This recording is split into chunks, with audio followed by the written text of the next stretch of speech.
Assalamualaikum warahmatullahi wabarakatuh.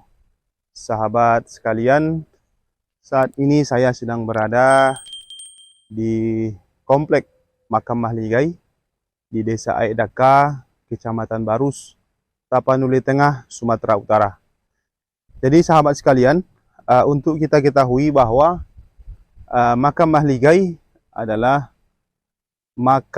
komplek makam terbesar yang ada di Kota Barus. Jadi pada video kali ini, untuk sahabat sekalian yang mungkin sudah pernah berziarah ke Barus, atau mungkin yang belum pernah berziarah ke Barus, dalam video ini kami ingin sampaikan informasi khusus dan juga diharapkan video ini sebagai pertimbangan yang bermanfaat untuk sahabat-sahabat sekalian.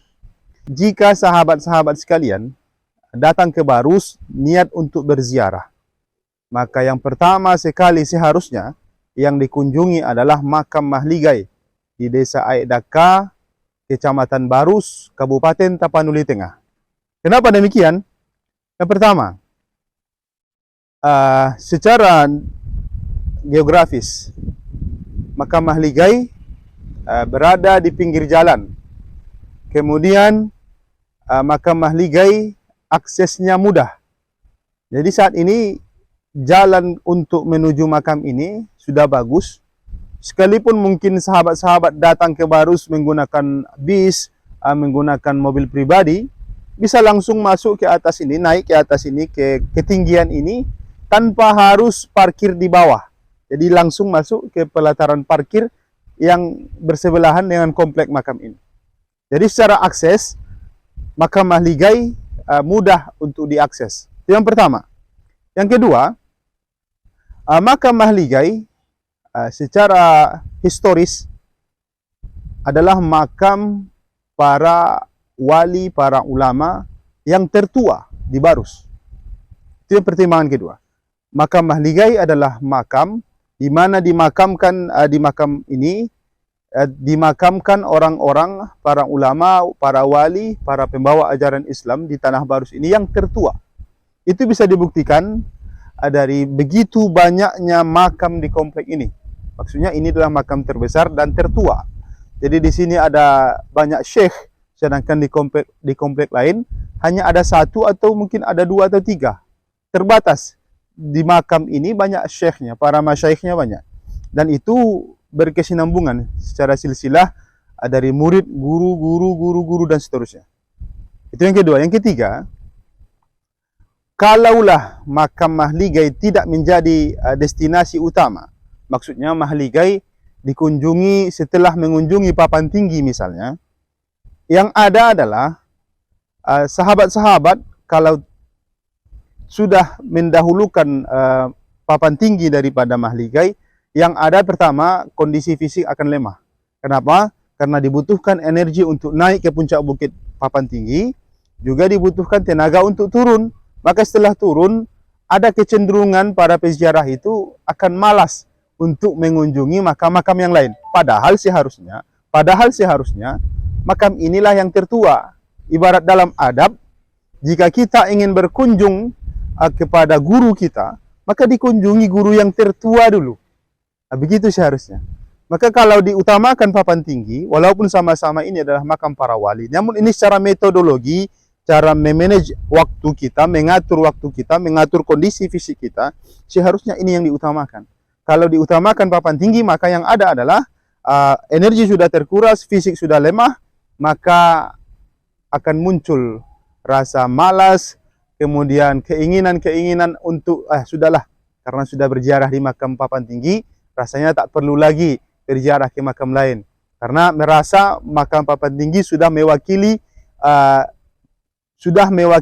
ziarah kita. Padahal tidak seharusnya seperti itu. Tidak seharusnya seperti itu. Maka ini yang harus menjadi diutamakan.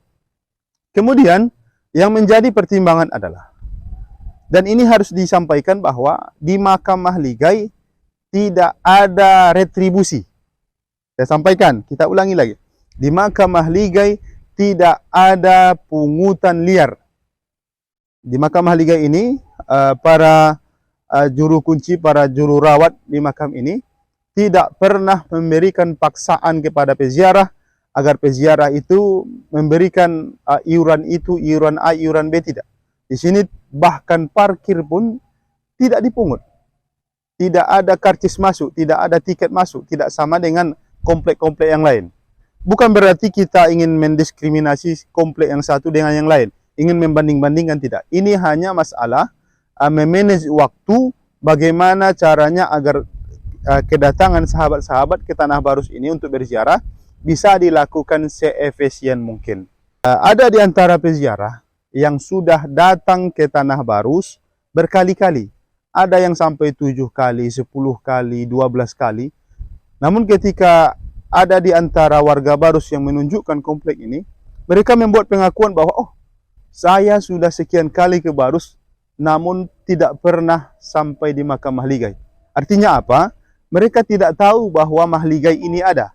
Kemudian mereka tidak tahu bahwa ternyata yang tertua dari sejarah para wali, para ulama di Barus itu adalah adanya di makam Mahligai.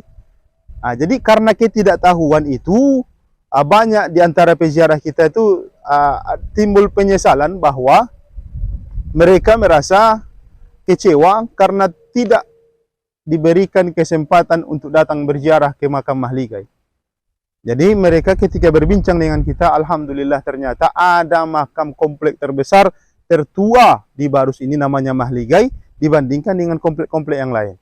Maka ini kita sampaikan, kita upload video ini, kita publish video ini sahabat sekalian, agar tidak ada lagi penyesalan di hati peziarah, karena memang antara pamor makam Mahligai dibandingkan dengan pamor makam Papan Tinggi, tentu lebih viral makam Papan Tinggi. Sedangkan Mahligai ini hanya orang-orang tertentu yang khusus, orang-orang khusus yang tahu. Maksudnya orang yang mungkin pernah diberitahu, atau mungkin orang-orang yang sudah datang sering berziarah ke Barus. Jadi untuk pemula, makanya kita sampaikan video ini, jangan sampai salah dalam men-setting manage waktu. Utamakan dulu Mahligai, kemudian baru makam-makam yang lain. Kalau ingin naik ke Papan Tinggi silahkan naik, tapi jangan lupakan ini. Karena ini bagian dari adab kita bahwa kalau ingin berziarah, ziarahi dulu yang terbesar, ziarahi dulu yang tertua, ziarahi dulu para wali, para ulama yang mereka ini dimakamkan di sini dalam jumlah yang banyak. Tidak seperti makam-makam yang lain, yang mereka itu hanya dimakamkan di satu komplek itu mungkin satu syekhnya, satu gurunya, atau satu orang yang masyhur di situ. Sedangkan di makam Mahligai, untuk kita beritahukan bahwa di sini ada makamnya Syekh Siddiq. Kemudian gurunya Syekh Siddiq namanya Imam Khatib. Kemudian gurunya juga Imam Muazzam Shah. Kemudian ada Syekh Samsuddin Ilyas. Kemudian ada Syekh yang fenomenal di sini namanya Syekh Rukunuddin yang wafatnya tahun 48 Hijriah. Jadi untuk mengetahui itu otomatis kita harus sampai di sini dulu. Karena harus dalam kondisi fisik terbaik dulu, dalam kondisi fisik yang fit, baru setelah itu kita ingin berziarah ke Papan Tinggi silahkan. Kami sampaikan pemberitahuan ini, kami sampaikan informasi ini, kami sampaikan berita ini adalah agar orang-orang yang ada niat untuk berziarah ke Barus, agar jangan salah men-setting waktu, jangan salah men-setting, memanage bagaimana rute perjalanannya. Mungkin demikian saja video kita kali ini. Mudah-mudahan bermanfaat untuk kita semua. Jangan lupa dukung kami, dukung channel kita ini. Like, comment, subscribe, dan juga share video ini. Mudah-mudahan bisa bermanfaat untuk khalayak ramai. Wallahul muwaffiq ila aqwamit thoriq. Sampai jumpa di Barus. Ayo ke Barus. Assalamualaikum warahmatullahi wabarakatuh.